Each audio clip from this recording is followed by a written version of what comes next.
ನಮಸ್ಕಾರ. ಇಂದು ನಾವು ನಮ್ಮ ಸುತ್ತಲಿನ ಎಲ್ಲಾ ವಸ್ತುಗಳ ನಿರ್ಮಾಣದ ಮೂಲಗಳ ಬಗ್ಗೆ ಕಲಿಯೋಣ. ನೀವೊಂದು ದೊಡ್ಡ ಪೆಟ್ಟಿಗೆಯಲ್ಲಿ ಒಂದೇ ಬಗೆಯ ಆಟಿಕೆಗಳನ್ನು ಹೊಂದಿದ್ದೀರಿ ಎಂದು ಊಹಿಸಿಕೊಳ್ಳಿ.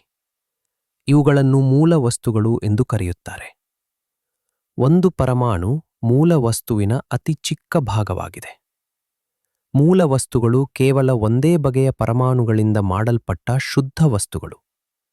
ಕೆಲವು ಉದಾಹರಣೆಗಳೆಂದರೆ ಕಬ್ಬಿಣ, ಇಂಗಾಲ ಮತ್ತು ಆಮ್ಲಜನಕ. ಈಗ ನಾವು 2 ಅಥವಾ ಹೆಚ್ಚು ವಿಭಿನ್ನ ಮೂಲ ವಸ್ತುಗಳನ್ನು ತೆಗೆದುಕೊಂಡು ಅವು ಸೇರಿ ಒಂದು ಹೊಸ ವಸ್ತುವನ್ನು ಮಾಡಿದರೆ ಏನಾಗುತ್ತದೆ?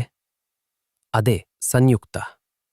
ವಿಭಿನ್ನ ಮೂಲ ವಸ್ತುಗಳ ಪರಮಾಣುಗಳು ರಾಸಾಯನಿಕವಾಗಿ ಸೇರಿದಾಗ ಸಂಯುಕ್ತಗಳು ರೂಪುಗೊಳ್ಳುತ್ತವೆ. ನೀರು ಒಂದು ಉತ್ತಮ ಉದಾಹರಣೆ. ಇದು ಜಲಜನಕ ಮತ್ತು ಆಮ್ಲಜನಕದ ಪರಮಾಣುಗಳಿಂದ ಮಾಡಲ್ಪಟ್ಟಿದೆ. ಇತರ ಉದಾಹರಣೆಗಳೆಂದರೆ ಉಪ್ಪು ಮತ್ತು ಸಕ್ಕರೆ. ನಾವು ವಸ್ತುಗಳನ್ನು ಅವು ಬದಲಾಗದಂತೆ ಸುಮ್ಮನೆ ಬೆರೆಸಿದರೆ ಏನಾಗುತ್ತದೆ? ಅದೇ ಮಿಶ್ರಣ.